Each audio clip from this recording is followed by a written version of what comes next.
क्षमा भी दूं, किस्मतों का लिखा मोड़ दूं, बदले ने मैं तेरे जो खुदा खुद भी दे, जन्नते सच कहूं छोड़ दूं।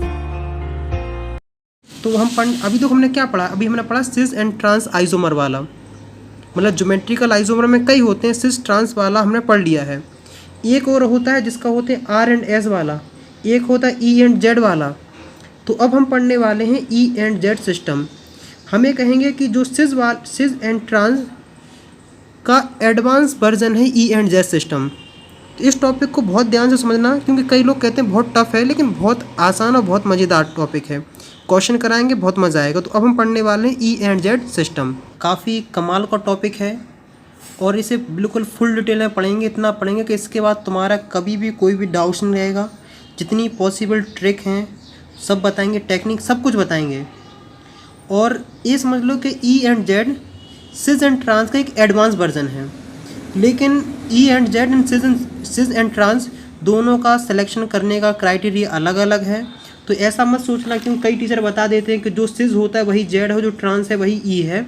यहाँ मैं बताऊँगा कि आखिरकार सिस किस तरीके से ई हो सकता है, सब कुछ बताएंगे, बिल्कुल परेशान नहीं होना है। तो देखो, तो आखिरकार ई एंड जेड सिस्टम की बात क्यों आई कि हमने देखा कि जैसे मान लो तुम्हारे पास एक कंपाउंड है, Cl है, H है, I है और Br है। इसका हम दूसरा एक और बनाते हैं आइसोमर। यहाँ H है, यहाँ Cl है, यहाँ I है, यहाँ Br है। अब देखो, एक कंपाउंड तुम्हारे पास ए रहा और एक कंपाउंड तुम्हारे पास ए रहा। दोनों का मॉलिक्यूलर फॉर्मूला तो एक ही है, लेकिन दोनों की प्रॉपर्टी अलग अलग होंगी। क्योंकि देखो, ए वाला तो ए रहा, ए वाला क्लोरीन यहाँ हट के यहाँ आ गया है और देखो ए यहाँ गया है। ये चीज़ अपनी तरीके से रोटेट तो हो नहीं सकती है। अगर ये दोनों स्ट्रक्चर अलग अलग हैं, उनकी दोनों की कहानी अलग अलग होने वाली है। इसलिए हमें टॉपिक पढ़ने का आखिरकार ये सोच लो कि जितनी जो समस्याएं, मतलब सिस ई एंड जेड सिस्टम हर जगह अप्लाई हो जाएगा। सिस एंड ट्रांस की कुछ ना कुछ लिमिटेशन है, लेकिन ई एंड जेड सिस्टम की नहीं है। लेकिन सबसे पहले आखिरकार शुरुआत क्या करते हैं, बच्चे 11th क्लास के होते हैं, तो सबसे पहले उनके दिमाग में आता है कि भैया आखिरकार बताइए कि ई का क्या फुल फॉर्म है। तो मैं बता दूं कि जो ई है वो एक जर्मन वर्ड से लिया गया है, जो मुझसे नहीं बोला जाता कभी भी, इंटरजन, जिसका मतलब होता है अपोजिट। और एक होता है जेड, ये भी जर्मन वर्ड लिया है, जुस, काय को इतना कठिन कठिन बनाए हो रहे, इसका मतलब होता है टुगेदर, मतलब साथ में। बस इसके फुल फॉर्म याद रख लो। मुझसे तो नहीं बोलेगा, अगर तुमसे बोले गए हो तो कमेंट्स में लिख के बता देना, हमसे नहीं बोले जाते भैया। अब देखो, इनका देखते हैं किस तरीके से सिलेक्शन करने का क्राइटेरिया है। अब देखो, हम डिटेल में बात करने वाले हैं ई एंड जेड का, और आखिरकार हम बताएंगे कौन से मॉलिक्यूल्स को ई बोलेंगे और कौन से मॉलिक्यूल्स को जेड बोलेंगे। क्योंकि यहाँ कुछ एक मतलब प्रायोरिटी का एक सिस्टम है कि जैसे मान लो जो यहाँ कार्बन और यहाँ मान लो कुछ अटैच्ड है, यहाँ कुछ अटैच्ड है, यहाँ कुछ अटैच्ड है, यहाँ कुछ अटैच्ड है। तो यहाँ जो एटम या ग्रुप जो अटैच्ड होते हैं उनकी एक प्रायोरिटी दी जाती है, और इसकी प्रायोरिटी देने के लिए तुम्हारे पास एक रूल होगा, वो सब कुछ डिस्कस करेंगे। देखो, रूल का नाम है, ये भी हमसे नहीं बोला जाता है, कहन इन गोल्ड एंड प्रिलॉग रूल है। इस बहुत आसान है, बिल्कुल ही परेशान नहीं होना है। देखो, तो आखिरकार हम सबसे पहले बात करने वाले हैं कि इसमें सबसे इम्पोर्टेंट होता है प्रायोरिटी। और इस प्रायोरिटी में कुछ इस तरीके का कि जैसे जो ई के लिए है और जेड के लिए है, वो इस तरीके से है। देखो, जो जेड होता है उसमें कहा जाता है कि जो हायर प्रायोरिटी के हैं, हायर प्रायोरिटी वो कहाँ होना चाहिए, सेम साइड, मतलब same priority same side. Higher priority same side होगी तो उसे हम जेड बोलेंगे। और जेड का जस्ट अपोजिट क्या है, ई। ई का मतलब क्या होता है कि दोनों प्रायोरिटी अलग अलग होना चाहिए, मतलब हायर प्रायोरिटी अलग अलग साइड होना चाहिए। जैसे देखो, मान लो ए है, इसका नाम रख लेते हैं A B C and D. देखो जैसे मान लो अगर हमने इस वाले कार्बन पे डिसाइड किया तो हमने देखा कि ए की प्रायोरिटी बी से ज़्यादा है, मतलब ए की हायर प्रायोरिटी है। अगर ए की हायर प्रायोरिटी है तो बी की लोअर प्रायोरिटी होगी। जैसे देखो तुम दो फ्रेंड हो, क्या हो, दो फ्रेंड हो। अगर मैं बोल दूं कि चुन्नू की हाइट मुन्नू से ज़्यादा है तो इसका मतलब क्या होता है कि मुन्नू की हाइट चुन्नू से कम है।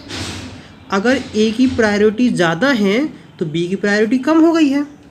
अब देखो अब हमने क्या सिलेक्शन इस पे, तो इस पे हम जब देखने गए तो हमने देखा कि डी की प्रायोरिटी सी से ज़्यादा है, तो इसका मतलब क्या है कि सी की प्रायोरिटी डी के कंपैरिजन में कम है। देखो हायर प्रायोरिटी वाले सेम साइड आ गए कि नहीं आ गए हैं, या फिर हम इसी बात को कह सकते हैं कि सेम प्रायोरिटी वाले अगर सेम साइड है, क्या है, सेम प्रायोरिटी वाले अगर सेम साइड है तो उसे हम जेड बोलते हैं। और अगर प्रायोरिटी अलग अलग डायरेक्शन में है, मतलब अलग अलग साइड में है, जैसे मान लो ए डी हो गया है, ए सी हो गया है, ए रहा है, ए बी रहा है। हमने जब देखा इसमें देखा हमने देखा कि ए की प्रायोरिटी बी से ज़्यादा है, इसका मतलब बी की प्रायोरिटी ए से कम है। अब तुम कहोगे भैया क्या प्रायोरिटी बात करो, सबसे पहले प्रायोरिटी समझा देते। हम कहेंगे समझाएंगे, घबराओ नहीं। और हमने क्या इसमें जब इसमें देखने को आए तो हमने देखा कि डी की प्रायोरिटी ज़्यादा है और सी की प्रायोरिटी कम है। तो देखो हायर प्रायोरिटी वाले अपोजिट साइड है कि नहीं है, मतलब इसे राइट हैंड साइड मान ले, इसे लेफ्ट हैंड साइड मान ले, तो दोनों अपोजिट साइड है कि नहीं है, इसलिए इसका नाम आता है ई। समझे कि नहीं समझे। अब किसी को ऐसा लग सकता है कि जेड वाला कुछ सिस जैसा है और ई वाला कुछ ट्रांस जैसा है, लग रहा अच्छी बात है, लेकिन कुछ जगह ये वैलिड नहीं होता है, वो डिटेल में बताएंगे। लेकिन सबसे पहले अगर हम बात करने वाले हैं कि इसकी प्रायोरिटी किस तरीके से डिसाइड की जाती है, देखो तो सबसे पहले इसका रूल नंबर 1 लिखो। क्या लिखो, रूल नंबर 1। तो रूल नंबर 1 ये कहता है कि जिसका एटॉमिक नंबर ज़्यादा होगा, क्या होगा, जिसका एटॉमिक नंबर ज़्यादा होगा उसकी प्रायोरिटी ज़्यादा होगी। समझे कि नहीं समझे। जैसे मान लो इस कार्बन से एक जुड़ा है जिसका 4 है, इसका जुड़ा है मान लो 5 है, इससे जो जुड़ा है वो 7 है और इसका जुड़ा है उसका एटॉमिक नंबर 8 है। तो देखो जब हम इस पे करने गए तो हमने देखा कि 4 बड़ा है कि 5 बड़ा है, तुम कहोगे 5 बड़ा है, इसका मतलब इसकी प्रायोरिटी ज़्यादा है। जब इस वाले कार्बन पे देखने गए तो 7 बड़ा है कि 8 बड़ा है, हम कहेंगे 8 बड़ा है। तो देखो ये सेम प्रायोरिटी सेम साइड, इसका मतलब ये क्या होगा, ये होगा जेड। समझ रहे, कहीं समझ रहे। अब कुछ बच्चे ऐसे भी हो सकते हैं कि बच्चे जानते हैं कि जैसे मान लो कार्बन मतलब केमिस्ट्री है तो इसमें कहानी आइसोटोप की भी होती है, जैसे कार्बन के आइसोटोप हैं, क्लोरीन के आइसोटोप हैं, हाइड्रोजन के आइसोटोप हैं। तो देखो जैसे मान लेते हैं कि हमने यहाँ लगाया है कोई एक्स एटम लगाया है, और बगल में लगा दिया हमने उसका आइसोटोप, कन्फर्म। और यहाँ अपन को ज़्यादा टेंशन नहीं लेनी है। अब हम मान के चलते हैं कि इसका एटॉमिक मास, क्योंकि मास नंबर ही अलग अलग होने वाला है आइसोटोप में, एटॉमिक नंबर तो सेम होता है। इसका नंबर मान लेते हैं हम 20 और इसका मान लेते हैं हम क्या 18। और ये मान लो इससे मतलब नहीं, ये दोनों अलग अलग हैं। हम मान के चलते हैं इसका एटॉमिक नंबर है 5 और इसका एटॉमिक नंबर है 7। तो देखो इसमें डिसाइड करने के लिए होता है कि जिसका मास नंबर ज़्यादा है उसकी प्रायोरिटी ज़्यादा होगी, इसका मतलब है कि ए प्रायोरिटी ज़्यादा है। और जब हम यहाँ देखने गए तो इसकी प्रायोरिटी ज़्यादा देखने को मिली, तो मतलब सेम हायर प्रायोरिटी वाले अपोजिट साइड। तो ये वाला कौन सा सिस्टम हुआ, ए वाला हुआ ई वाला। आई बात समझ में कि नहीं आई है, यहाँ तक कोई दिक्कत कोई समस्या मेरे हिसाब से तो नहीं होनी चाहिए। बच्चे मन के सच्चे, क्वेश्चन पूछते अच्छे अच्छे। देखो अब किसी के दिमाग में आ सकता है, जैसे मान लो ए रहा डबल बॉन्ड, यहाँ लगा है CH3, यहाँ लगा है H। अब तुम कहोगे भैया देखो यहाँ लगा दिया हमने CH3 CH2 और यहाँ भी लगा, यहाँ हमने लगा दिया है H। तो देखो मतलब इसको अगर बनाने जाओगे तो कुछ इस तरीके से बनेगा, H H H H। और इसको कुछ बनाने जाओगे तो कुछ इस तरीके से बनेगा, H H H H और H। तो अब इसमें प्रायोरिटी डिसाइड करनी है। देखो हमने देखा जस्ट इसके बगल में यहाँ भी कार्बन है, यहाँ भी कार्बन है, मतलब कार्बन कार्बन प्रायोरिटी सेम हो गई है। अगर ऐसी कंडीशन देखने को मिले कि अगर सेम सेम एटम लगे हुए हैं तो हम क्या करते हैं, हम उसके जस्ट बगल वाले के पास चले जाते हैं। अब जस्ट बगल वाले के पास हम गए तो देखो इसके पास एक कार्बन अटैच्ड है और यहाँ क्या है, इसके पास हाइड्रोजन अटैच्ड है। तो इसका मतलब है कि जिसका सेकंड जो बगल वाला ज़्यादा प्रायोरिटी का है उसे प्रायोरिटी ज़्यादा दी जाएगी, मतलब इसके पास हायर प्रायोरिटी है। अब देखो किसी बच्चे के दिमाग में एक क्वेश्चन और आ सकता है, क्या आ सकता है कि जैसे मान लो ए डबल बॉन्ड है, ClH, यहाँ लगा है CH3 CH2।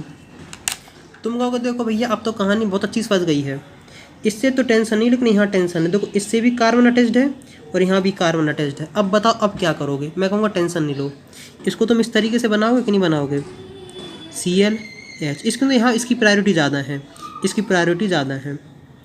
यहाँ जोड़ोगे कुछ इस तरीके से जोड़ोगे कि नहीं जोड़ोगे।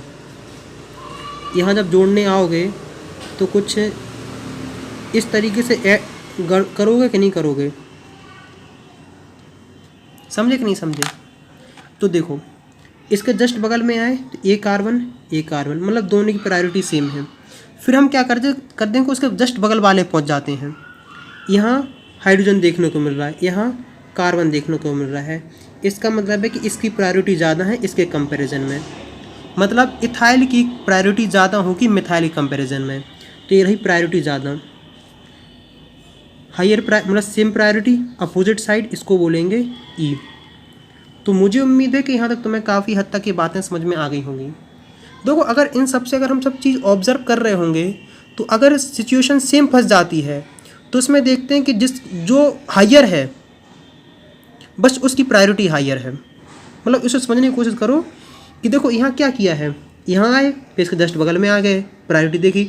आइसोटोप में क्या किया, जिसका एटॉमिक मास नंबर ज़्यादा था उसकी प्रायोरिटी ज़्यादा दे दी हमने। जब एटॉमिक नंबर पे चल रहे थे तो जिसका एटॉमिक नंबर ज़्यादा था उसको हमने हायर प्रायोरिटी दे दी है। समझे कि नहीं समझे। अब जिस क्वेश्चन से हमने स्टार्टिंग करी थी उसी क्वेश्चन के ऊपर हम डिटेल में बात करने वाले हैं कि आखिरकार देखो तुम यहाँ से ऑब्जर्व क्या कर रहे होगे, एक चीज़ ऑब्जर्व कर रहे होगे कि जो यहाँ सिस है, जो जेड है वो सिस जैसा देखने को मिल रहा होगा, लेकिन ऐसी कंडीशन हमेशा नहीं होती है। एक एग्जाम्पल से मैं तुम्हें समझाता हूँ। देखो जैसे मान लेते हैं कि हमारे पास एग्जाम्पल है C double bond Br CH3 H और CH3। अब देखो प्रायोरिटी चेक करते हैं। इसके जस्ट बगल वाला हाइड्रोजन, इसका नंबर कम है, इसका कार्बन का नंबर ज़्यादा होता है, मतलब इसकी प्रायोरिटी ज़्यादा हुई, मतलब इस ग्रुप की। अब आ जाते हैं यहाँ, देखो इसकी प्रायोरिटी ज़्यादा है, इसकी प्रायोरिटी कम है। अगर तुम सिस एंड ट्रांस में देखोगे तो देखो सेम ग्रुप सेम साइड सिस होगा, लेकिन अगर तुम ई एंड जेड में देखने को आओगे तो ई एंड जेड में देखने को क्या मिलेंगे कि सेम प्रायोरिटी अपोजिट साइड। क्या है, सेम प्रायोरिटी अपोजिट साइड। तो इसका मतलब क्या होगा, ई सिस्टम होगा। तो ये ज़रूरी नहीं है कि जो सिस होगा वो जेड ही होगा। देखो सिस है लेकिन ये ई है।